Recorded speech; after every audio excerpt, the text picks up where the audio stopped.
সামাজিক হিউমিলিয়েশনটা নেওয়া যায় না স্যার। অন্ন চাই, প্রাণ চাই, আলো চাই, চাই মুক্ত বায়ু, চাই বল, চাই স্বাস্থ্য, আনন্দ উজ্জ্বল পরমায়ু। রবীন্দ্রনাথের এবার ফিরাও মোরে কবিতার কথাগুলোই যেন গুমড়ে মরছে চাকরিহারাদের মনে। নেই খাবার, নেই জল, একটু খাবারের জন্য দাঁড়াতে হচ্ছে লাইনে। তো এখন স্কুলে মিড ডে মিলের ডিউটি দেওয়ার কথা, বাচ্চারা লাইন করে দাঁড়ায়, আমরা সুষ্ঠুভাবে তাদেরকে খাওয়া দাওয়ার বন্দোবস্ত করি, সেগুলো করার কথা, ক্লাস নেওয়ার কথা, সেখানে আমাদের দাঁড়াতে হচ্ছে, খেতে হচ্ছে।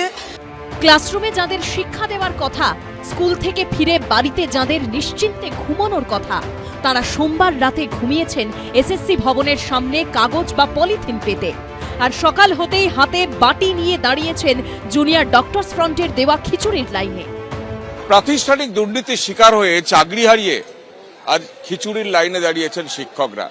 যাদের ক্লাসরুমে থাকার কথা তারা আজকে আন্দোলনে বসেছেন, রাতভর দিনভর সেই আন্দোলন চলছে এবং সেই আন্দোলনে পাশে এসে দাঁড়িয়েছেন West Bengal junior doctors front. ইনি রিমা বিশ্বাস, নাটাগুড়ি গার্লস হাই স্কুলের পদার্থবিদ্যার শিক্ষিকা, বাড়ি শিলিগুড়ি। পরশু রওনা দিয়েছেন বাড়ি থেকে, সোমবার রাত কেটেছে রাজপথে। আশাও করিনি কোনোদিনও, এইভাবে নিচ্ছি। এখন কি করা যাবে, কিছু করার নেই। আমাদের তো এটা যোগ্যতার লড়াই, কিছু করার নেই। আমাদের যোগ্যতার লড়াইয়ের জন্য আমাদের যা করতে হবে আমরা করব। ক্লাসরুমে থাকার কথা ছিল, এটা তো সত্যি কথা। বৈদ্যবাটির বাসিন্দা অঞ্জলি গঙ্গোপাধ্যায়, কালনা ধাত্রীগ্রাম বালিকা বিদ্যালয়ে যিনি জীবন বিজ্ঞান পড়ান, তার জীবনটাই এখন ঝড়ে বিধ্বস্ত। আমরা মিড ডে মিলে, আমাদের তো স্কুলে এক একদিন এক একটা মেনু থাকে, আমরা তত্ত্বাবধানে থাকি। আজকে সেটা নিজেদের এখানে দাঁড়িয়ে, এখানে আমার তো এখানে থাকার কথা না, আমার তো এখন ক্লাস করার কথা। কি বলবো, মানে কতখানি খারাপ লাগে। সরকারের কাছ থেকেও এটা কি আমাদের পাওয়ার? শুধু খাবার বা জল নয়, নেই শৌচালয়ের ব্যবস্থাও।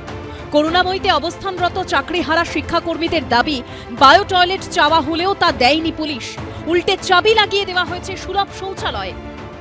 গতকাল থেকে করুণাময়ী মোড়ে অবস্থান আন্দোলন চালিয়ে যাচ্ছিলেন চাকরিহারা অশিক্ষক কর্মীরা এবং তারা প্রথম থেকেই অভিযোগ করছেন যে পুলিশ তাদের সঙ্গে অসহযোগিতা করছে। তারা বায়ো টয়লেট চেয়েছিলেন, কিন্তু সেই বায়ো টয়লেটটা আনতে দেওয়া হয়নি এবং আজকে করুণাময়ী মোড়ে যে সুলভ শৌচালয় রয়েছে সেই সুলভ শৌচালয় পর্যন্ত তালা ঝুলিয়ে দেওয়া হয়। মেয়েরা, বিভিন্ন মহিলা এসেছেন, তাদের জন্য আজকে দেখুন এই যে টয়লেটটা আছে, টয়লেটটা পর্যন্ত বন্ধ করে দেওয়া হয়েছে। তাহলে আমরা কোথায় যাব?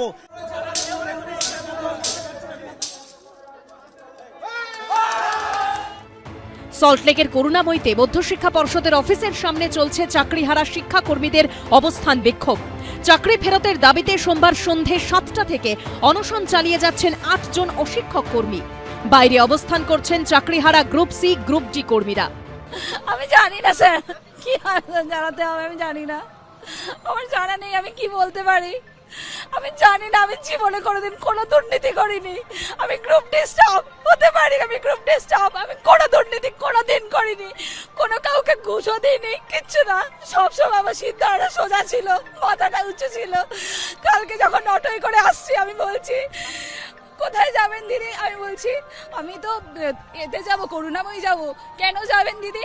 আমি আপনি তো জানেন যে 26,000 লোকের চাকরি গেছে, ও আপনি তার মধ্যে আছেন। আমাকে বলতে হচ্ছে হ্যাঁ আমি যোগ্য, জানেন তো আমি যোগ্য। কেন বলবো বলুন তো, কেন কেন আমাকে এটা বলতে পারেন কেন? সামাজিক হিউমিলিয়েশনটা নেওয়া যায় না স্যার, এই যে সামাজিক হিউমিলিয়েশনটা নেওয়া যায় না। কি হওয়ার কথা ছিল, কি হলো? কোথায় থাকার কথা ছিল, এখন কোথায়? এই পরিস্থিতির জন্য দায়ী কে? সৌমিত্র রায়, ঝিলম করঞ্জাই ও ময়ূর ঠাকুর চক্রবর্তীর রিপোর্ট, এবিপি আনন্দ।